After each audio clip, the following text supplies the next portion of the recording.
ഉന്നാവോ ബലാത്സംഗ കേസിലെ ശിക്ഷാവിധി മരവിപ്പിച്ചതിനെതിരായ സിബിഐയുടെ അപ്പീൽ സുപ്രീംകോടതി പരിഗണിക്കുകയാണ്. പെൺകുട്ടിയെ ക്രൂരമായി ബലാത്സംഗം ചെയ്ത കേസ് ആണെന്ന് സിബിഐ പറയുന്നു. ജീവപര്യന്തം വരെ ശിക്ഷ കിട്ടാവുന്ന കുറ്റമാണ് തെളിയിക്കപ്പെട്ടത്. ഈ കുറ്റകൃത്യത്തിലാണ് ജീവപര്യന്തം ശിക്ഷ നൽകിയെന്നും സിബിഐ കോടതിയിൽ വാദിച്ചു. സുനിൽ വിവരങ്ങളുമായി. സുനിൽ, ഇപ്പോൾ വളരെ സെൻസിറ്റീവായ കേസാണ്. സിബിഐ പെൺകുട്ടിക്കൊപ്പം ഉറച്ചു നിൽക്കുന്നുണ്ട്. കോടതിക്ക് പുറത്തും പ്രതിഷേധത്തിന്റെ സാഹചര്യം കാണുന്നു. എന്താണ് ഇപ്പോൾ നമുക്ക് അറിയാനാകുന്നത്?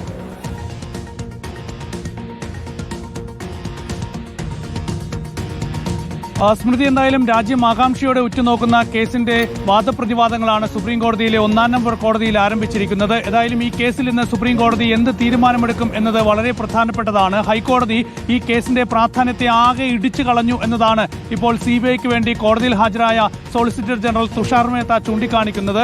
ഇത് വളരെ ഗൗരവമായ ഒരു കേസാണ്.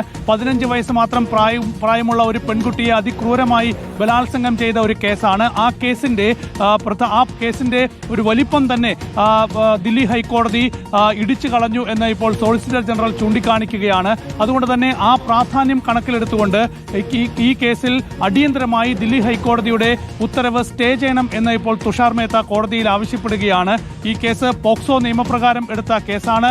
മാത്രമല്ല IPC 376 പ്രകാരം ചുമത്തിയ കേസാണ്. ഈ കേസിലെ എല്ലാ വശങ്ങളും കൃത്യമായി CBI കോടതി പരിശോധിച്ചാണ് ഇതിലെ കുറ്റം തെളിയിക്കപ്പെട്ടത്. അതിനുശേഷമാണ് ഈ കേസിൽ ശിക്ഷ വിധിച്ചത്. ആ ശിക്ഷയാണ് ദില്ലി ഹൈക്കോടതി മരവിപ്പിച്ചിരിക്കുന്നത്. ഇപ്പോൾ ഈ ശിക്ഷയുമായി ബന്ധപ്പെട്ട കൂടുതൽ വിശദാംശങ്ങളൊക്കെ തന്നെ തുഷാർ മേത്ത കോടതിയിൽ പറയുകയാണ്. ഏതായാലും തുഷാർ മേത്ത വളരെ ശക്തമായി തന്നെ ഈ കേസിലെ ഹൈക്കോടതി തീരുമാനം സ്റ്റേ ചെയ്യണം എന്നിപ്പോൾ സുപ്രീം കോടതിയിൽ ആവശ്യപ്പെടുകയാണ്. ഏതായാലും സുപ്രീം കോടതി ഈ കേസിൽ എന്ത് തീരുമാനമെടുക്കും എന്നത് ഞാൻ നേരത്തെ പറഞ്ഞതുപോലെ വളരെ പ്രധാനപ്പെട്ടതാണ്. സുപ്രീം കോടതിയിലെ അവധിക്കാല ബെഞ്ചാണ് ഇപ്പോൾ ഈ കേസ് പരിഗണിച്ചുകൊണ്ടിരിക്കുന്നത്. ചീഫ് ജസ്റ്റിസ് സൂര്യകാന്തിയുടെ അധ്യക്ഷതയുള്ള 3-അംഗ ബെഞ്ച്.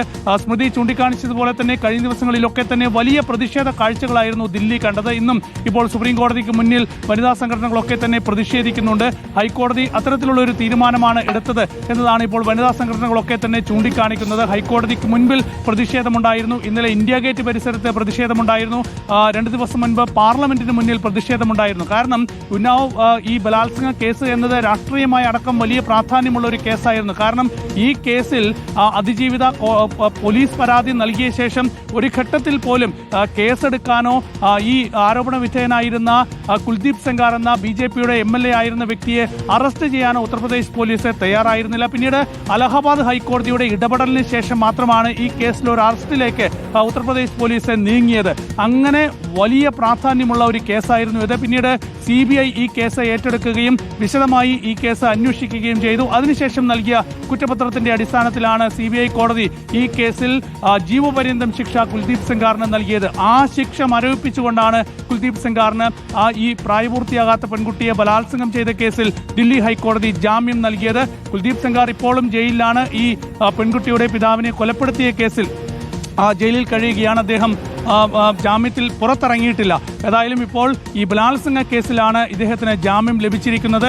അതിനെതിരെയുള്ള ഹർജിയാണ് ഇപ്പോൾ സുപ്രീം കോടതിക്ക് മുൻപാകെ എത്തിയിരിക്കുന്നത്. ആദ്യം സുപ്രീം കോടതിയിലെത്തിയത് അതിജീവിതയായിരുന്നു. അതിന് പിന്നാലെയാണ് CBI കൂടി സുപ്രീം കോടതിയിൽ എത്തിയിരിക്കുന്നത്. ഏതായാലും CBIയുടെ ഹർജിയാണ് ഇപ്പോൾ സുപ്രീം കോടതി പരിഗണിച്ചുകൊണ്ടിരിക്കുന്നത്. CBIക്ക് വേണ്ടിയാണ് സോളിസിറ്റർ ജനറൽ തുഷാർ മേത്ത ഇപ്പോൾ കോടതിയിൽ വാദങ്ങൾ നിരത്തുന്നത്. അടിയന്തരമായി ദില്ലി ഹൈക്കോടതിയുടെ ഈ തീരുമാനം സ്റ്റേ ചെയ്യണം എന്നാണ് CBI സുപ്രീം കോടതിയിൽ ആവശ്യപ്പെട്ടുകൊണ്ടിരിക്കുന്നത്. ശരി, വിവരങ്ങൾ നൽകിക്കൊണ്ടിരിക്കുന്നത്.